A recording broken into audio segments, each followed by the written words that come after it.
കോളിവുഡ് ചിത്രങ്ങളുടെ ടിക്കറ്റ് വിൽപ്പനയിൽ book my ഷോയിൽ ഒന്നാമതെത്തിയിരിക്കുകയാണ് അമരൻ. വിജയ് നായകനായി എത്തിയ ഗോട്ടിനെ മറികടന്നുകൊണ്ടാണ് അമരൻ ഈ നേട്ടം സ്വന്തമാക്കിയിരിക്കുന്നത്. 17.7 ലക്ഷം ടിക്കറ്റുകളാണ് വിജയുടെ ദി ഗോട്ടിന്റേതായി വിറ്റഴിഞ്ഞത്.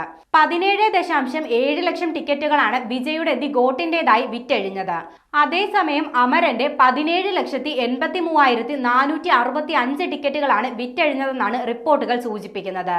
സിനിമയുടെ ജനപ്രീതി കണക്കിലെടുത്ത് ചിത്രം OTTയിൽ എത്താൻ വൈകുമെന്നും റിപ്പോർട്ടുകൾ ഉണ്ടായിരുന്നു. റിലീസ് ചെയ്ത ആഴ്ചകൾ പിന്നിടുമ്പോഴും ബോക്സ് ഓഫീസിൽ കുതിപ്പ് തുടരുകയാണ് ശിവകാർത്തികേയൻ ചിത്രം അമരൻ. ആഗോള ബോക്സ് ഓഫീസിൽ ഇതിനോടകം തന്നെ 300 കോടി പിന്നിട്ട അമരൻ റിലീസ് ചെയ്ത ആഴ്ചകൾക്കിപ്പുറവും തിയേറ്ററുകളിൽ പ്രദർശനം തുടരുകയാണ്.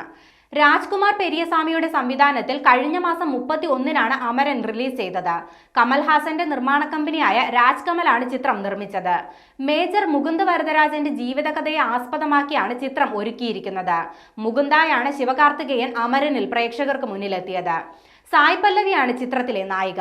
മുകുന്ദിന്റെ ഭാര്യയായ മലയാളി ഇന്ദു റബേക്ക വർഗീസായാണ് സായ് പല്ലവി ചിത്രത്തിലെത്തിയത്.